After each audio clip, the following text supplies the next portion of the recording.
お座りください。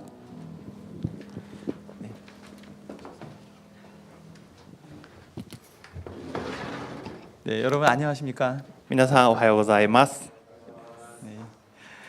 저는 인터서브라고 하는 선교회에서 일하는 조셈 선교사입니다. 私はインターサーブという宣教団体で勤めておりますジョセム宣教師と申します。 저는 원래 중국과 북한에서 일을 했습니다. 私はもともと中国また北朝鮮の宣教をしておりました。 네, 그 슬라이드 넘겨주시면 スライド次に 네 お願 눌러주세요. いできますか。 세 번 다 눌러주세요. 네, 소개를 클릭을 해주시면 나옵니다. 클릭을 해주시면 이게 나올 것 같아요. 네, 네 다음 장. 네. 중국에서는 경영학 교수로 10년 동안 가르쳤습니다. 中国では経営学の教授として勤めておりました10年間。 네, 북한에는 대학을 짓는 일을 6년 동안 했습니다. また北朝鮮では大学をこう広げるそのような仕事を6年間しておりました。 네, 저같이 이렇게 일하는 사람은 전문인 선교사라고 합니다. 私のような働きをしているものを専門家宣教師というふうに言います。 제 전공 원래 경영학입니다. 私の元々の専攻は経営学でした。 중국에서 기업을 창업해서 선교하는 일도 하였습니다. また中国で企業を創業するというそのような働きも行っておりました。 저희 선교 단체는 주로 이슬람 사람들을 전도합니다. 私たちの宣教団体は主にイスラム教の人たちを対象に宣教します。 교회를 세울 수 없어서 기업을 통해서 복음을 전하는 일을 했습니다. 皆さんご存知のようにその地域には教会を建てることはとても困難なので企業を立ち上げて宣教していきます。 저는 6년 동안 그런 기업을 세우는데 필요한 펀딩과 컨설팅을 하였습니다. 私はそのような企業を立ち上げるために6年間必要な資金集めだったりとかそういったファンディングをやっておりました。 저는 2년 전에 한국에 돌아가서 한국 인터서브 대표로 일하기 시작했습니다. そして2年前に韓国に戻りまして韓国のインターサーブの代表を今務めております。 저도 25년 만에 한국에 돌아갔습니다. 私自身も25年ぶりに韓国に戻りました。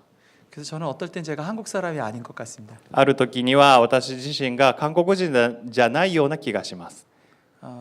또 캐나다 사람도 아닌 것 같습니다. またかといってカナダ人でもないような気がします。 어쩌면 이 중에 여러분들도 그런 애매모호함에 있는 분들도 있을 것 같습니다. 皆さんの中にもそのような自分が何人なのかということが曖昧な方もいらっしゃるかもしれません。 다음 장 넘겨주세요. 저희 인터서브는 166년 전에 영국 여성들이 시작한 단체입니다. 私たちのインターサーブという団体は166年前に英国の宣教師の先生が始めた団体です。 지금은 800명의 선교사들이 아랍과 아시아에서 일하고 있습니다. 現在800名の宣教師がアラブやまたアジア地域で働きをしております。 그 모든 직업을 통해서 일하고 있습니다. あらゆる職業を通して今宣教の働きをしております。 다음 장 넘겨주세요. 이 사진은 저희가 처음 중국에 갔을 때 찍은 사진입니다. この写真は私たち家族が初めて中国に行った時に撮った写真です。 저희는 처음에 일본으로 선교사로 가려고 했습니다. 私たちはもともと日本に宣教に行こうというふうに思っておりました。 오늘 같이 예배를 드리면서 제가 30년 전에 공부했던 일본 말이 조금씩 생각났습니다. 今日礼拝をしながら30年前に学んだ日本語が少しずつ思い出されました。 가미와 아이나리. 神は愛なり。 그거 거의 다 잊어버렸습니다. もうほとんど忘れてしまいましたけど、 저희가 처음 일본으로 선교사 가려고 했던 데는 이유가 있었습니다. 私たちが日本に宣教に行こうと思った実は理由がありました。 대학원에서 제 아내를 처음 만났습니다. 大学院で今の妻と初めて会ったんですが、 첫 번째 데이트가 끝난 다음에 제 아내에게 물어봤습니다. 一番最初のデートが終わった時にその妻に聞きました。 우리 아내는 지금도 아름답지만 그때도 아름다웠습니다.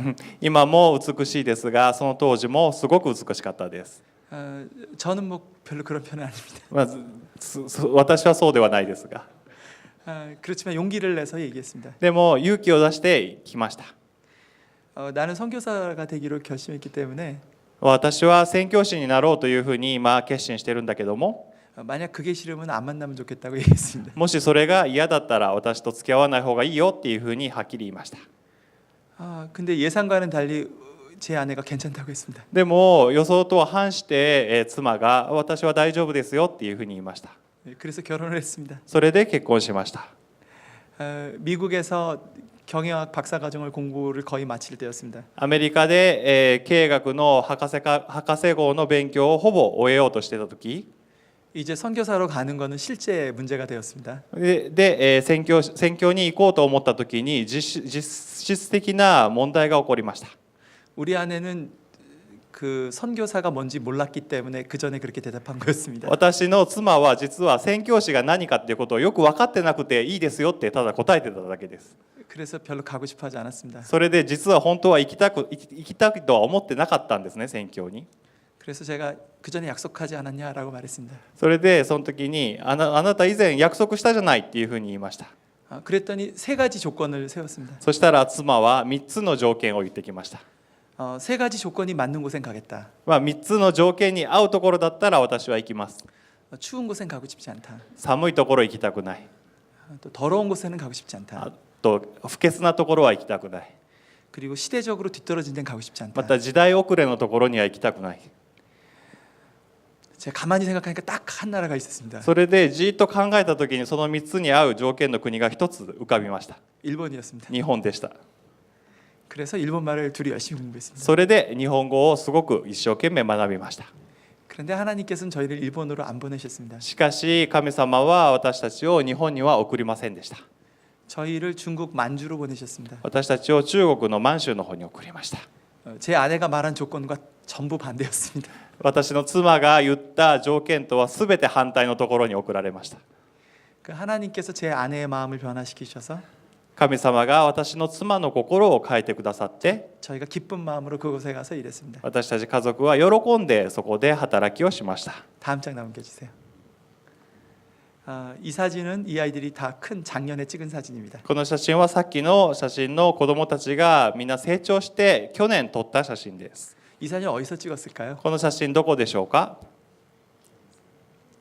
교토에서 찍었습니다. 京都ですね。 저희가 30년 만에 와서 우리 아이들한테 이걸 잘 설명해 줬습니다. 私たちが30年ぶりにやっと日本に来て、そして子どもたちに今言ったストーリーを説明しました。 여기가 원래 우리가 오려고 했던 데였어. ここが私たち家族が本当は働こうとしてた、もともと働こうとしてたところなんだよ。 오늘 여러분들에게 이렇게 설교할 수 있는 건 제게 큰 기쁨입니다. 今日このようにこの場所で皆さんに説教することができるようにしてくださった本当私にとってはものすごい大きな喜びです。 일본 분들과 함께 예배드릴 수 있는 것이 저에게 큰 특권입니다. 日本の方々と共に礼拝することができること、本当にこれは特権だというふうに思います。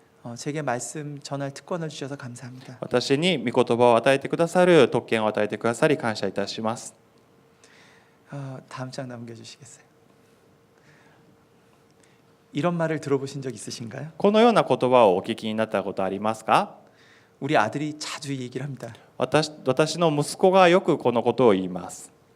열로 ヨロ、 한 번밖에 인생을 못 산다. 1回だけしか人生を生きることができない。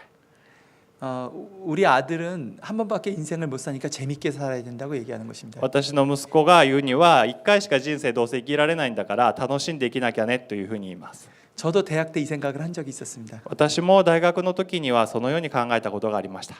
저는 그때 밴드를 하고 싶었습니다. その時私はバンドをすごくしたかったんです。 인생을 한 번밖에 못 사니까 재밌게 살아야 되겠다고 생각을 했습니다. 人生たった1回だから楽しんで生きなきゃというふうに思っていました。 저는 기타를 쳤는데 친구들을 모아서 밴드를 만들었습니다. 私はギターを弾いたんですが、また友達を集めてバンドを結成しました。 그러다 예수님을 만났습니다. その中でイエス様に出会いました。 그리고 제 생각이 바뀌었습니다. そして私の考えは変わりました。 인생을 한 번밖에 못 살고 人生が1回しか生きられない。 인생이 금세 끝난다면 この世の人生が終われば 죽은 다음에 기억할 수 있는 의미 있는 일을 하고 싶다. 死んだ後にも覚えられるような意味のある人生を送りたい。 그렇게 살고 하나님께 기도했습니다. そのように生きたいというふうにイエス様にお祈りしました。 하나님 한 번밖에 인생 못 사는데 의미 있는 일을 좀 하고 싶습니다. 神様、一回しか人生生きられないんだったら本当に意味のある人生を生きたいですと祈りました。 전 하나님께서 선교사로 이끄셨습니다. そして神様は私を宣教師として導いてくださいました。 의미 있는 인생을 살기 위해서 모두 선교사가 될 필요는 없습니다. 意味のある人生を送るために皆さん全員が宣教師になる必要はもちろんありません。 성경을 보면 하나님은 여러 모양으로 의미 있게 살도록 하셨습니다. 聖書を通して神様は本当にいろいろな人たちをいろいろな形を通して意味のある人生へと導いてくださいます。 저는 여러분이 한 번밖에 없는 인생을 의미 있는 일에 쓰게 되기를 기대합니다. 皆さんがこの一度しかない人生を本当に意味のある人生として生きてくださるように願います。 오늘 여러분들이 성경을 같이 읽었습니다. 今日皆さんと先ほど本文を共に読みましたが、 넘겨주세요. 오늘 성경을 읽어보면 이 일이 바울이 20대 말에 생겼던 일인 것을 알 수가 있습니다. 今日のこの箇所を読むときにパウロが20代後半の時に起こった出来事だということが分かります。 20대 말에는 인생의 방향을 많이 생각할 나이입니다. 20代後半というのは誰もが人生の方向性をいろいろと悩むそのような時期だと思います。 그 중요한 시기에 바울은 예수님을 만났습니다. そのような重要な時期にパウロはイエス様に出会いました。 그리고 바울에게 예수님이 네가 어떤 의미로 살게 될지를 말씀해 주셨습니다. そしてイエス様はパウロにあなたがどのような意味を持って人生を生きるべきなのかということを語ってくださいました。 9장 15절에 이렇게 말씀하셨습니다. 9章の15節でこのように言われました。 너는 내 이름을 이방인과 임금과 이스라엘 자손들에게 あの人は行きなさい。あの人は私の名を異邦人王たちイスラエルの子らの前に運ぶ 전하기 위해서 택한 나의 그릇이다. 私の選びの器ですというふうに語られました。 다음 장 넘겨주세요. 만약 우리에게 예수님이 나타나셔서 네가 이런 사람이 될 거다라고 얘기하면 얼마나 놀랄까요? もし私たちにもイエス様が現れてあなたはこのような人間になるんですよっていうふうに語られたらどれぐらい驚くでしょうか。 대개는 이러한 감동은 내적인 음성으로 들려옵니다. そのように時には私たちにはそのような感動が霊的な声で聞こえてくる時があります。 근데 바울은 굉장히 극적으로 실제로 보면서 경험했습니다. でもパウロはすごくそれを実質的にまた見える形でそれを劇的に経験しました。 그랬다면 그 일을 당장 시작하면 좋지 않았을까요? そうであればそんなに感動したんであればすぐにそれを始めれば良さそうなもんなんですが 그러나 바울이 실제로 그 일을 하게 된 것은 40대부터였습니다. でもパウロが実際にその働きをし始めたのは40代になってからでした。 예수님을 만나 변화된 다음부터 イエス様に出会って変えられていってから 10년에서 15년의 시간이 지난 다음에 바울은 자신의 일을 하기 시작합니다. 10年から15年経った後にパウロは自身の働きをし始めました。 바울이 어떤 사람인지 시대적으로 정리한 자료입니다. この今出ているものはパウロがどういった人なのかというのを時代別に整理したものです。 모든 신학자들이 여기 다 동의하지는 않습니다. すべての神学者がこの年代記に同意するわけではないんですが 연도에서는 약간씩 다르지만 少し年度については若干前後がありますが 큰 줄기는 비슷합니다. でも大きな流れというのは合っています。 바울은 지금의 터키 지방에서 태어난 이민 5세쯤 됩니다. パウロは今の時代のトルコのところに生まれた移民5世でした。 일본에도 제일동포들이 이민 3세나 4세들이 있습니다. 今日本にも在日の朝鮮韓国人の方々が3世4世の方々がいらっしゃいますが 바울은 그런 사람입니다. パウロはそのような方だったということです。 바울은 예수님보다 한 6살에서 7살 정도 어립니다. パウロはイエス様よりも6歳か7歳年下でした。 재밌는 것은 바울이 10대 때에 예루살렘에 간 것입니다. 面白いことは10代の時にパウロはエルサレムに留学したということです。 거기서 내내 살았습니다. そこで過ごしました。 바울은 로마 시민이었는데 왜 예루살렘에 갔을까요? パウロはローマ市民だったのになぜエルサレムに行ったでしょうか。 바울은 아마도 자기의 민족적 뿌리를 찾기를 원했던 것 같습니다. パウロはおそらく自分自身の民族的な根っこを探し求めてたんだと思います。 이런 일들은 이중 문화권에 있는 사람들에게 자주 생기는 일입니다. こういうことは二重文化圏に生きる人たちにはよく起こることです。 자기가 누군지 알고 싶어서 어느 한쪽을 선택하게 됩니다. 自分自身が誰なのかというアイデンティティを探したくてどちらか一方を選ぶということです。 일본 사람일까 한국 사람일까? 日本人なのか韓国人なのか 야마모토 선생님은 많이 물어보셨을 겁니다. 私は多分いろいろとそういったことを考えたんではないでしょうかと思います。 그리고 29세, 20대 말에 예수님 만났습니다. また20代の後半にイエス様に出会いました。 그리고 30대를 고향에서 10년가량 보냅니다. そして30代は自分自身のふるさとで10年間その時間を過ごしました。 그런 바울을 하나님은 특별한 시기에 쓰시기를 원하셨습니다. そういったパウロを神様は特別な時に用いたいというふうに願っておられました。 다음 장 넘겨주세요. 바울은 이중 문화권에서 살았던 사람입니다. パウロは二重文化圏で生きた人でした。 바울이 태어나기 전 400년 동안 パウロが生まれる前の400年間 이스라엘 사람들은 전 세계에 흩어져서 살았습니다. イスラエルの人々は全世界に散らばって生きていました。 흩어져서 산다라는 헬라어는 디아스포라입니다. 散らばって生きるという、そのギリシャ語は、ディアスポラと言います。 이렇게 이중 문화권에서 사는 사람들은 정확히 한 민족의 정체성을 갖기 어렵습니다. そのように二重文化圏で生きた人々というのは自分自身を一つの民族として、探す求めることはすごく難しいことです。 예수님께서 부활하시고 하늘에 승천하신 다음에 イエス様が復活されまた、天に昇天されるまで 원래의 제자들은 전부 유대 땅에서 태어나고 자랐던 사람들이었습니다. もともとの弟子たちというのはユダの地で生まれて育った人たちでした。 그 사람들은 1세기가 끝난 다음에 다 없어졌습니다. そういう人たちは1世紀の終わり頃には皆さん全部、亡くなってしまいました。 1세기 중반부터 교회를 이끌어갔던 사람들은 놀랍게 바울 같은 사람들이었습니다. 1世紀の中頃から教会を、導いていってた人というのはパウロのような人々でした。 하나님께서는 큰 시대가 바뀔 때에 이중 문화권의 사람들을 쓰시기를 원하십니다. 神様は大きな時代が移り変わるときに二重文化圏の人々を用いることがありました。 그런데 디아스포라 사람들, 이렇게 이중 문화권의 사람들은 이런 일을 하기가 좀 어려운 면이 있습니다. でもディアスポラの人々、二重文化圏に生きる人々というのはこのような働きをするときにいろいろ難しさを覚えることがあります。 이중 문화권에 있는 사람들은 두 가지 정체성 가운데 서 있습니다. 二重文化圏に生きる人々というのは2つのアイデンティティの中に挟まれて生きています。 그러다 보면 어느 한쪽에도 충성되지 못한 경우가 있습니다. そのような場合にどちらか一方に従属することができないケースがあります。 저는 한국 사람이지만 캐나다 국적을 가진 사람입니다. セム先生は韓国人ですがカナダの国籍を持っています。 또 중국에서 일할 때는 조선족들과 일했습니다. また中国で仕事をするときには働きをしたときには朝鮮族の人々と一緒に働きをしました。 조선족은 한국 사람이지만 중국에서 태어나서 자란 사람들입니다. 朝鮮族の方々は韓国人ですが中国で生まれて中国で育ちました。 이런 사람들은 어느 한쪽에도 충성을 보이지 않습니다. そのような人々はどちらか一方の文化に完全に従属するということはありません。 중국 사람들하고 있을 때는 중국 사람들을 한국 사람의 입장에서 비난합니다.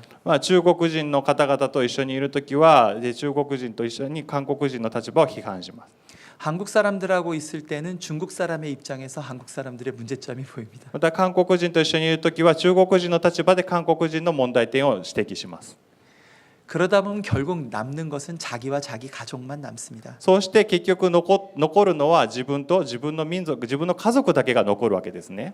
이중 문화권에 있는 사람들은 국가에 충성하기보다는 자기 가족을 돌보는 일에 굉장한 관심이 있습니다. 二重文化圏にいる人々は自分の国家に国籍のある国家に従属するというよりも自分の家族に従属することになります。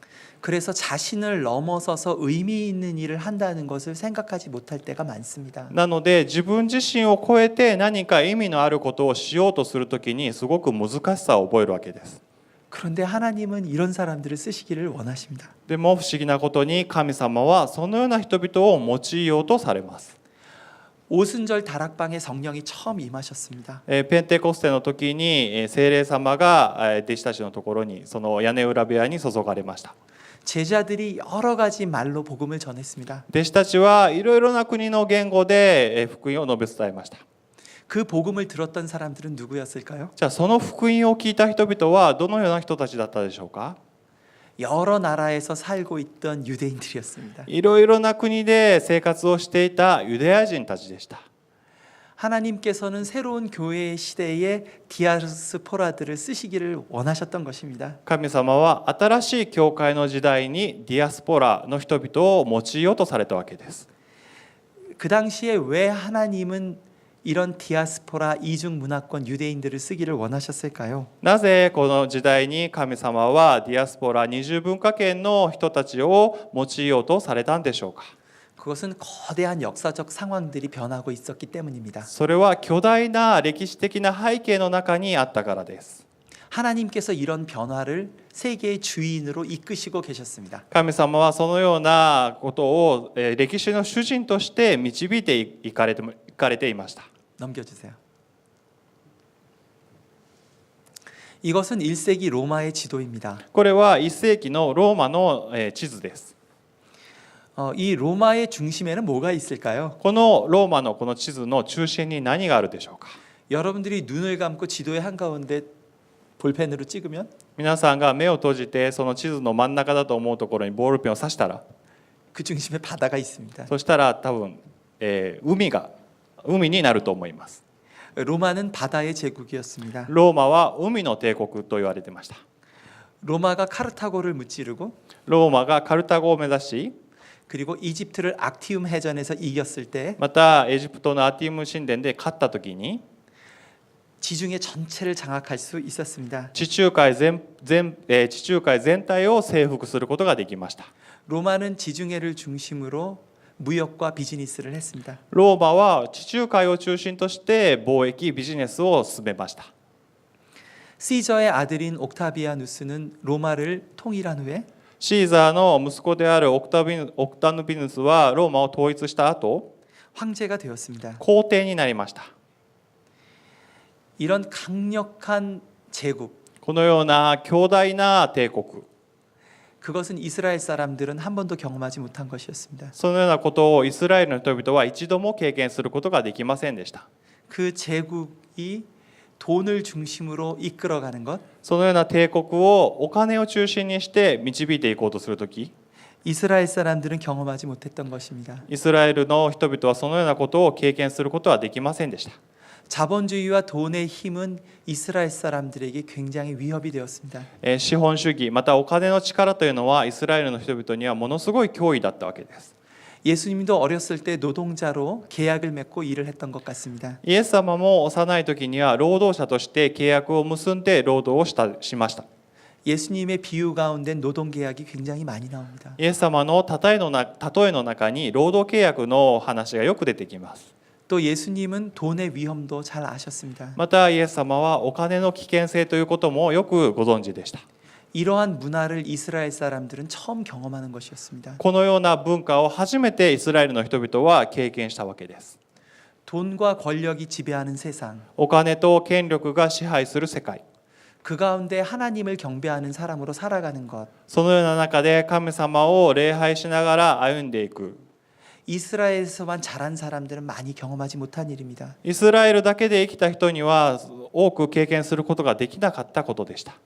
그러나 디아스포라로 해외에 살았던 사람들은 이것을 잘 알고 있었습니다. しかしディアスポラとして海外で生活していたイスラエル人たちユダヤ人にとってはよくそれを分かることができたわけです。 하나님께서 디아스포라 유대인들을 쓰려는 이유라고 전 생각합니다. これは神様がディアスポラのユダヤ人たちを用いようとされている神様を用いようとされる理由ではないかというふうに思います。 다음 넘겨주세요. 이 로마의 제국에는 많은 도시들이 있었습니다. またこのローマの帝国の中には多くの都市がありました。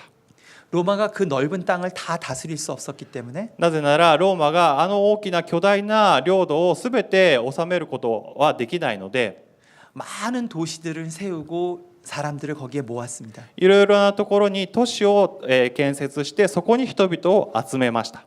그리고 그 도시들을 로마가 다스렸던 것입니다. そしてその都市をローマが管理していったわけです。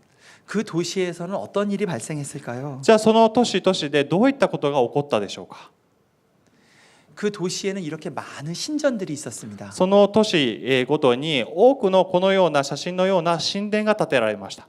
이런 거대한 신전들을 세우려면 굉장한 돈이 들어갑니다. このような巨大な神殿を建てようと思ったらものすごくお金がかかりました。 그 돈을 누가 냈을까요? じゃあそのお金は誰が出したんでしょうか。 그 도시에서 일하는 여러 비즈니스맨들이 돈을 모아서 낸 겁니다. その都市でいろいろなビジネスをしていたビジネスマンたちがお金を出したわけです。 이런 신전들은 신들에게 우상들에게 예배드리는 곳이기도 했지만 このような神殿というのは偶像の神たちに礼拝を捧げるところでしたが、 같은 비즈니스를 하는 사람들이 모여서 서로 네트워크를 하는 곳이기도 했습니다. 同じビジネスをする人たちがネットワークを形成するためにも用いられました。 이런 비즈니스 하는 사람들은 1년에 몇 번씩 이런 신전에 모여서 예배를 드렸습니다. そのようなビジネスをする人たちがこの神殿に1年に何回か集まって礼拝を捧げました。 제사를 드린 후에 다 같이 술을 마셨습니다. そしてまたそこでその祭事を捧げながらまたその後にお酒を飲んだり酌み交わしたりしました。 그리고 모두 다 술이 잔뜩 취한 상태에서 そしてものすごくお酒に酔った状態で 아름다운 여성들이 그 신전 안에 들어왔습니다. 美しい女性たちがその神殿の中に入ってくるわけです。 그리고 그것에서 음란한 일들이 벌어졌습니다. そしてそこでみだらなことが繰り広げられました。 이스라엘 백성이 그 전에 전혀 경험하지 못한 새로운 상황들이 펼쳐지고 있었습니다. イスラエルの民たちがそれまでに一度も経験したことがないようなことがそこでは行われていました。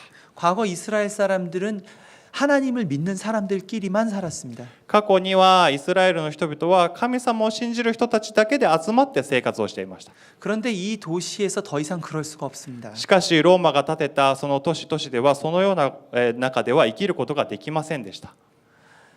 하나님을 믿지 않는 사람들이 행하는 여러 가지 풍습들, 神様を信じてない人たちがいろいろと行うそのような風習、 비즈니스와 일들, ビジネスやまたその仕事、 그리고 그 안에서 발생하는 일에 어울리지 않으면 먹고 살기가 어려운 것이었습니다. その中によく適応していかなければその都市で生活することは難しかったわけです。 이제 하나님을 예배하고 경배하는 일이 교회 안에서만 더 이상 생길 수가 없게 되었습니다. もう神様のことを礼拝したりとかそのようにすることが教会以外ですることができなくなってしまいました。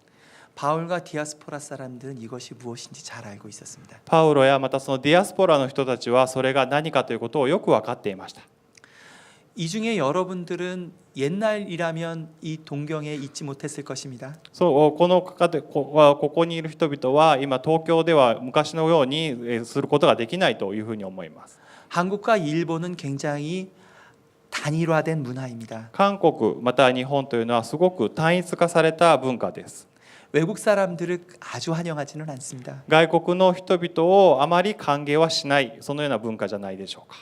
그러나 이 도시 가운데 과거 로마 제국처럼 모든 사람들이 들어와서 사는 시대에 우리들이 살고 있습니다. しかし今の東京は過去のローマ帝国のようにいろいろな外国の人たちが入ってきて暮らしています。 그래서 여러분들이 지금 민족과 문화가 다르지만 같이 예배하는 것입니다. なので皆さんも今民族やまた文化が違う中で育たれた方々が一緒に一つの場所で礼拝をしているわけです。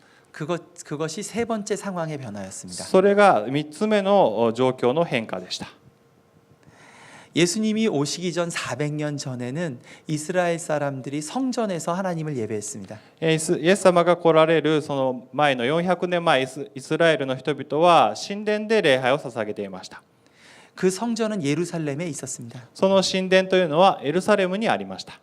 하나님을 예배하는 모든 사람들은 예루살렘에 1년에 5번가량 모였습니다. 神様を礼拝するすべての人がエルサレムに1年に5回集まりました。 그랬는데 예수님이 오시기 400년 전에 그 성전이 무너져 버렸습니다. でもイエス様が来られるその400年前にその神殿というのは壊されました。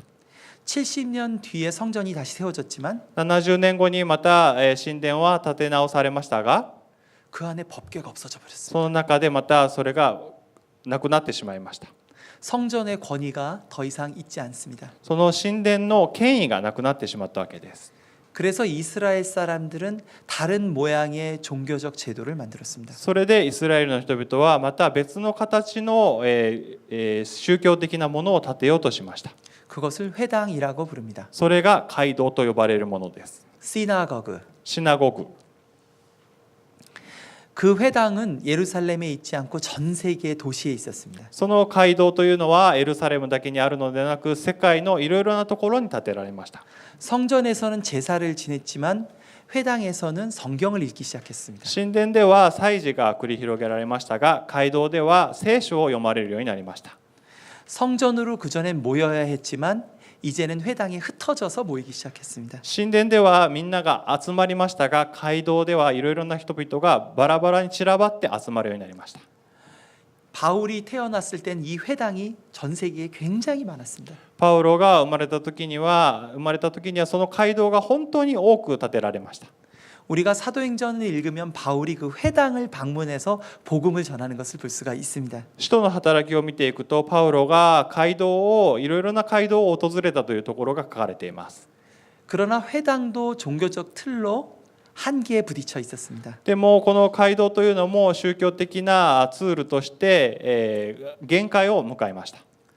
회당은 이방 사람들을 별로 환영하지 않았습니다. なぜなら街道というのは異邦人をよく歓迎しなかったわけです。 외국인들이 올 수는 있지만 유대의 풍습대로만 해야 됐습니다. 外国人の人々が来ることはできますが、そのユダヤ人の習慣に必ず従わなければならなかったわけです。 회당은 선교적인 비전이 아주 약한 구조입니다. 街道というのは聖書的なビジョンとしてはすごく弱いところでした。 그리고 과거의 틀을 율법으로 고집하는 제도입니다. そして過去のツールであった律法にものすごく固執した場所でした。 성전보다는 훨씬 열려 있지만 神殿よりはもうかなり開かれた場所でしたが、 다른 민족과 다른 문화의 사람들을 받기에는 약했습니다. しかし他の民族や他の文化の人々を招くにはすごく弱いところでした。 새로운 구조로 들어감에 있어서 새로운 틀이 필요했던 것입니다. 新しいツール、道具が必要だったわけです。 그것이 교회였습니다. それが教会だったわけです。 바울과 같은 디아스포라는 이런 변화를 할 수 있는 사람들입니다. パウロのようなディアスポラの人たちはそのような変化に対応していくことができました。 저는 김 목사님과 일본 교회 얘기를 나눴습니다. 私はキム先生と日本の教会について分かち合う機会がありました。 일본 교회는 오래되고 그리고 좋은 전통을 갖고 있습니다. 日本の教会は歴史もあり、また良い伝統を持っておられます。 저는 어렸을 때 미우라 아야코와 우치마라 간조의 책을 읽으며 깊은 영향을 받았습니다. 私は幼い頃、三浦綾子先生やまた内村勘三先生の本を読んですごく良い影響を受けました。 그러나 새로운 변화의 시대에 과연 오래된 일본 교회가 적합할 수 있을까요? しかし新しい時代の中でその長い歴史を持った日本の教会が適応できているでしょうか。 저는 그러기를 바랍니다. 私はそのようであってほしいと思います。 그러나 어쩌면 하나님께서는 이러한 새로운 모임을 쓰실 수도 있다는 생각을 합니다. しかし神様はこの場所のように新しい形での集まりということもまた求めるようになっているのではないでしょうか。 중요한 것은 공동체 가운데 무엇이 중심에 있느냐입니다. 重要なことは共同体の中に何が中心になっているかということです。 과거의 전통을 지키는 것이 중요합니까? 過去の伝統を固執することが重要なんでしょうか。 아니면 새로운 사람들을 받기 위해서 자유로울 수 있습니까? それとも新しい人々を迎えるために自由であるでしょうか。 바울은 이런 변화에 적합한 사람이었습니다. パウロはそのような変化にすごく対応することができた人でした。 저는 저희 전 세계가 큰 변화 가운데 있다고 생각합니다. 私は今ものすごく大きな変化、世界が変化の時期だというふうに思っています。 지난 2년 동안 너무나 큰 변화가 있어서 저는 놀라고 있습니다. この2年間ものすごく大きな変化があったというふうに思い、すごく驚いています。 그 중에 가장 큰 변화 중에 하나는 전 세계적인 국가주의의 재등장입니다. その中でのその大きな変化の中の一つは、全世界的に国家主義の再登場というところです。 2년 전 6월 달 저는 캐나다에서 한국으로 들어가는 비행기를 타고 있었습니다. 2年前の6月にカナダから韓国に向かう飛行機に私は乗っていました。 비행기를 갈아타면서 제가 깜짝 놀라는 뉴스를 읽었습니다. 飛行機に乗りながらものすごく驚くべきニュースを見ました。 영국이 유로피언 유니언에서 탈퇴를 한 겁니다. イギリスが EU を離脱するというニュースでした。 저는 정말 놀랐습니다. 私は本当に驚きました。 생각지 못했습니다. 本当に思ってもみませんでした。 왜냐하면 경제적인 입장에서 보자면 유로피언 유니언을 탈퇴해서는 안 됐습니다. なぜなら経済的に見たときに絶対にイギリスは EU を離れてはならなかったわけです。 그러면 왜 탈퇴를 했을까요? それなのになんでわざわざその EU をイギリスは離脱したんでしょうか。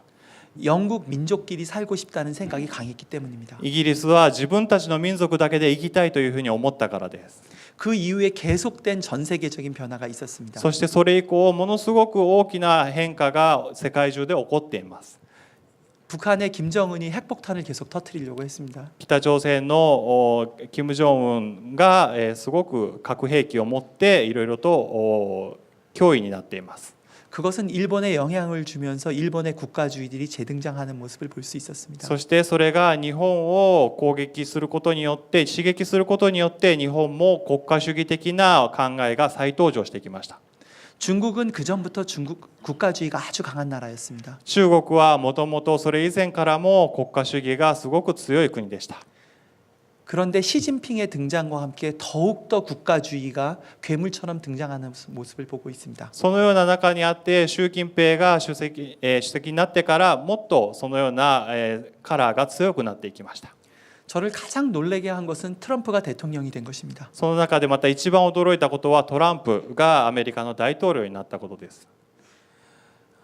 전 세계가 국가들끼리 경쟁하는 모습들로 들어갈까 봐 전 염려합니다. 全世界が国家同士でものすごく競争を繰り広げていくんじゃないかと思い、すごく恐れています。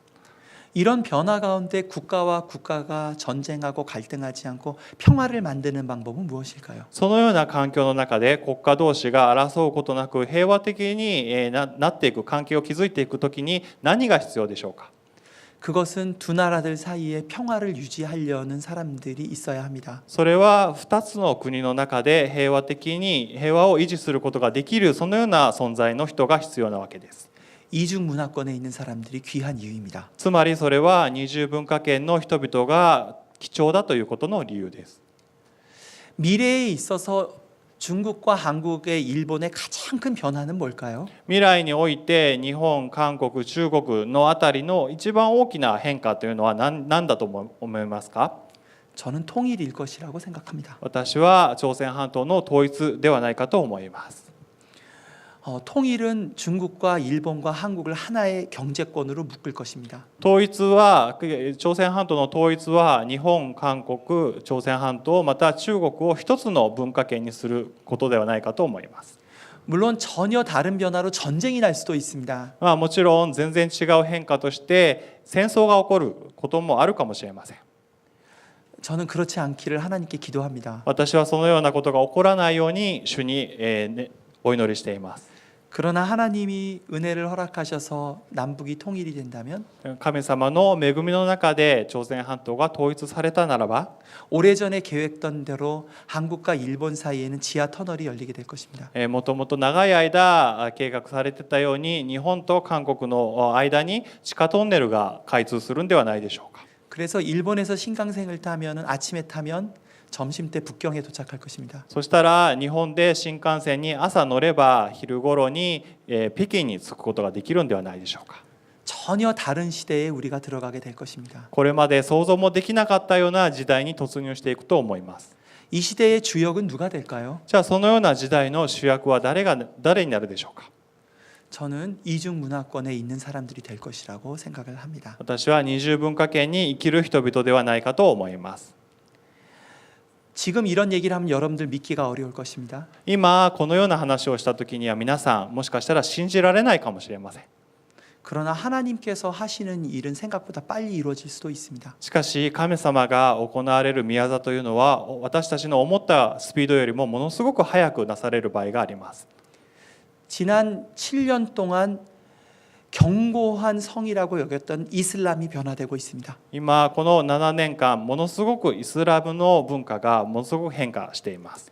이슬람 근본주의자들이 무수한 전쟁을 일으켰습니다. イスラムの資本主義者たち、イスラムの原理主義者たちがものすごく戦争を起こしました。 그리고 올해 들어서 IS가 망했습니다. そして今年に入って IS が滅亡しました。 무슬림들이 전 세계에 흩어졌습니다. 今イスラムの人たちがものすごく世界中に散らばっています。 그리고 그들 중 많은 사람들이 예수님께 돌아오고 있습니다. そしてその中の多くの人々がイエス様を信じるようになっています。 지난 20년간 예수님께 돌아온 무슬림의 숫자가 今この20年間イスラムからイエス様のもとに帰った人々の数が 1400년을 합친 숫자보다도 더 많습니다. それまでの1400年の歴史を合わせた数よりも多いと言われています。 저희는 작년부터 서울 이태원에서 이슬람들에게 전도하고 있습니다. 私は今ソウルのイテウォンという外国人の人々がよく集まるところでイスラムの人たちに伝道していますが 너무나 일이 많아서 우리가 감당할 수가 없습니다. 今やるべきことがものすごく多すぎて今その働きが今オーバーフローしています。 7년 전에는 상상도 못했던 일입니다. 7年前には思うこと考えることもできなかったことです。 하나님께서 하시면 일본의 분위기도 바뀝니다. 神様が働かれるなら日本のそのような雰囲気というのも完全に変わります。 통일과 함께 전 일본의 분위기가 바뀔 수도 있습니다. 朝鮮半島の統一とともに日本の雰囲気が完全に変わるということも起こり得ます。 하나님께서 우리로 하여금 비기독교인들을 만날 수 있는 상황을 친히 열어가십니다. 神様は私たちを通して非クリスチャンじゃない人とどのように出会っていくかということを神様は願っておられます。 그런 새로운 시대에 이중 문화권에 있는 시부야 복음교회와 성도들은 대단히 중요할 것입니다. そのような状況の中で二重文化圏に生きる東京渋谷福音教会とまたその信徒の皆さんはものすごく重要な存在だと思います。 남겨주세요. 그런데 이렇게 되기 위해서 우리 내면의 변화가 필요합니다. そのようになるためには私たちの内面の変化が必要です。 바울은 사명을 20대에 들었지만 パウロは20代の時に証明を受けましたが 그게 실제로 이루어지는데 10년이라는 시간이 걸렸습니다. しかしその証明メシを実践するために10年かかりました。 바울이 정리돼야 될 것들이 있었던 것입니다. パウロの中に自分自身の中に整理しなければならないことがあったわけです。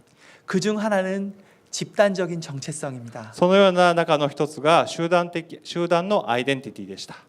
내가 유대인일까 그리스 사람일까? 私がユダヤ人なのかギリシャ人なのか 내가 일본 사람일까 한국 사람일까? 私が日本人なのか韓国人なのか 내가 유대인일까 기독교인일까? 私がユダヤ人なのかそれともクリスチャンなのか 이것들의 변화가 필요했습니다. そのような変化が必要だったわけです。 물론 우리가 속한 국가는 중요합니다. もちろん私たちが属する国家というのは重要です。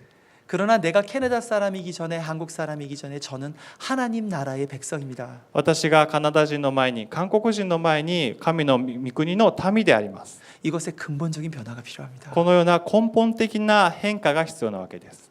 두 번째는 종교적 정체성의 변화가 필요합니다. 2番目に宗教的アイデンティティの変化が必要でした。 우리가 새로운 사람들을 받아들이기 위해선 새로운 시도들이 필요합니다. 私たちが新しい人々を受け入れるためには新しい指導が新しい何かを始めることが必要です。 근데 우리가 과거에 했던 방식만 옳다고 생각한다면 でも私たちが過去にやってたやり方が合っているというふうに固執したならば 새로운 변화를 가질 수 없을 것입니다. 新しい変化を得ることはできません。 마지막으로 이 시대에 있어서 가장 큰 문제 중에 하나입니다. またこの時代において現代において一番大きな問題です。 그것은 직업적인 정체성입니다. それは職業的アイデンティティです。 자본주의의 거대한 톱니바퀴 가운데 今資本主義の大きなその歯車の中で 우리는 한 역할을 맡기를 강요받습니다. 私たちには一つの役割を任せられるという任せられるそのような存在です。 내가 가진 직업에서 전문성을 가져야 한다고 이 사회는 말을 합니다. 今この社会現代社会というのは自分が持っている職業のその専門性を極めなければならないという圧迫感を感じます。 어떤 직업이 됐건 탁월하고 우수해야 된다고 말을 합니다. どの職業であるにしてもその中でものすごく洗練されたその職業を極めなきゃならないというふうに思います。 물론 그것은 중요합니다. もちろんそれはすごく重要なことです。 저는 원래 교수로 훈련받았습니다. 私はもともと教授として訓練を受けました。 그리고 행동과학자로 훈련받았습니다. そして行動科学者として訓練を受けました。 그것은 저에게 굉장히 중요한 정체성입니다. それは私にとってものすごく大きなアイデンティティです。 그러나 상황이 변해서 북한에서 대학을 짓는 매니저가 될 필요가 있을 때 저는 변화하였습니다. しかし状況が変わって北朝鮮で大学をマネジメントし経営するそのような立場にあった時に変化が求められました。 더 이상 교수가 아니라 이제는 경영자가 된 것입니다. もうこれ以上教授としての役割ではなくて経営者にならなきゃならない。 지금은 선교단체 대표로 일하고 있습니다. また今は宣教団体の代表として働きをしています。 이것들이 변화하는 것이 저에게 쉽지 않았습니다. そのような変化というのは本当に簡単ではありませんでした。 하나님께 울면서 기도한 적도 있습니다. 神様に泣きながら祈ったこともありました。 그러면서 제가 깨닫게 된 것이 있습니다. でもその時にその中で私が悟ったことがあります。 그것은 우리 크리스찬들에게는 사도적 정체성이 있다는 것입니다. それは私たちクリスチャンには使徒的なアイデンティティがあるということです。 세상의 복음을 증거하기 위해서 この世の中に福音を証しするために 보냄받은 사람, 送られた人、 우리가 받은 복을 私たちが受けたその福音を 세상과 나누는 아브라함적인 사명이 우리에게 있습니다. この世の人々に述べ伝えるアブラハム的な証明、飯があるわけです。 우리는 교수로 일할 수도 있지만 私たちは教授として働くこともありますが、 청소부로도 일할 수 있습니다. 清掃員として働くこともあるわけです。 우리는 경영자로 일할 수도 있지만 私たちが経営者として働きをすることもありますが、 종업원으로도 일할 수 있습니다. また従業員として働くこともあるわけです。 이런 모양 저런 모양의 직업이 그렇게 중요하지 않습니다. このような形、あのような形、それは重要ではありません。 그러나 우리에게 정말 중요한 것이 있습니다. でも私たちにとって本当に重要なことがあります。 그것은 예수 그리스도를 따라서 사는 것입니다. それはイエス・キリストに従って生きることです。 그리고 예수 그리스도께서 전해주신 소식을 세상과 나누는 것입니다. そしてイエス・キリストが伝えたその頼りを私たちが今度この世の人々に伝えることです。 빌립보서 1장 20절과 21절에 바울은 이런 고백을 합니다. 第一ピリピの1章の20節21節でこのような告白をいたしました。 이 글은 바울이 50대 때 쓴 글입니다. この文章はパウロが50代の時に書いた文章です。 바울은 한때 랍비였지만 パウロは一時期ラビでしたが、 이후에 비즈니스도 하였습니다. それ以降ビジネスもしました。 그러다 이제 그는 죄인이 되었습니다. そして彼は囚人になりました。 그 어떤 것이 되는 것이 바울에게 그렇게 중요하지 않았습니다. 彼がどのような形、どのような存在か、職業を持つかって立場になるかっていうのは重要ではなかったわけです。 그러나 바울에게 아주 중요한 것이 하나 남았습니다. しかしパウロにとって一番重要なことが一つだけ残りました。 그것은 바울의 삶을 통해서 예수 그리스도를 존귀하게 되는 것입니다. それはパウロが自分自身の人生を通してイエス・キリストを証ししていくことでした。 이것이 바울의 소명이 되었습니다. それがパウロにとっての証明、飯だったわけです。 이 변화하는 시대에 하나님께서는 디아스포라들을 다시 부르십니다. この変化の時代に神様は再びディアスポラの人々を用いられます。 그들의 한 번뿐인 인생이 의미 있게 되기를 하나님은 원하십니다. その方々の一度しかない人生を意味あるものとすることを神様は願っておられます。 그러기 위해서 그들의 중심 가운데 새로워져야 될 것이 있습니다. そのためにはその人たちの中で新しくされなければならないことがあります。 분명해져야 될 것이 있습니다. はっきりとさせなければならないことがあります。 우리는 우리의 삶을 통해서 예수 그리스도가 존귀하게 되기를 원하는가? 私たちの人生を通してイエス・キリストが一番大切なものになっているか、 시부야 복음 교회를 통해서 예수 그리스도가 존귀하게 되기를 원하는가? 東京渋谷福音教会を通してイエス様が崇められているか。 바울은 그렇다라고 얘기합니다. パウロはそうだというふうに言われます。 감옥 안에서 죽음을 앞두고 있는 바울에게 분명한 것이 있었습니다. パウロは監獄に閉じ込められて死を目前になった時にもはっきりしたものがありました。 저는 이 구절을 마침으로 오늘 말씀을 교- 마치고자 합니다. 今日このピリピの箇所をお読みしてこのメッセージを終えたいと思います。 나의 간절한 기도와 소망을 따라 아무 일에든지 부끄러워하지 아니하고 私の願いはどんな場合にも恥じることなく、今もいつものように大胆に語り、 어떤 일을 하든지 부끄러워하지 않고 どんな場合にも恥じることなく、 어떤 상황에 있든지 부끄러워하지 않고 どんな状況においても恥じることなく、 지금도 전과 같이 온전히 담대하여 生きるにしても死ぬにしても 살든지 죽든지 내 몸에서 그리스도가 존귀하게 되려 하려 하나니 私の身によってキリストが崇められることです。 이는 내게 사는 것이 그리스도니 私にとって生きることはキリスト、 죽는 것도 유익함이라. 死ぬことは益です。 함께 기도하겠습니다. 共にお祈りいたしましょう。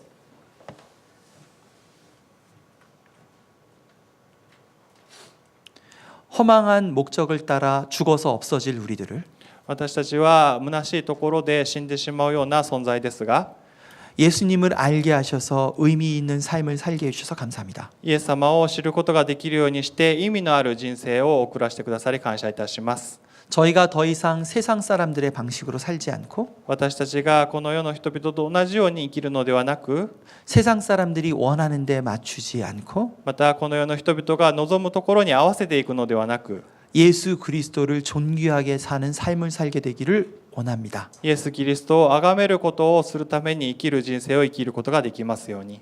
시부야 복음 교회가 예수 그리스도를 존귀케 하는 교회가 되기를 원합니다. 東京渋谷福音教会がイエス様を崇める教会となりますように切に願います。 그 사도적 사명을 저희 안에 새롭게 하여 주십시오. その使徒的な証明を私たちに新しく与えてください。 예수님의 이름으로 기도합니다. イエス様の皆によってお祈りいたします。 아멘. アメン。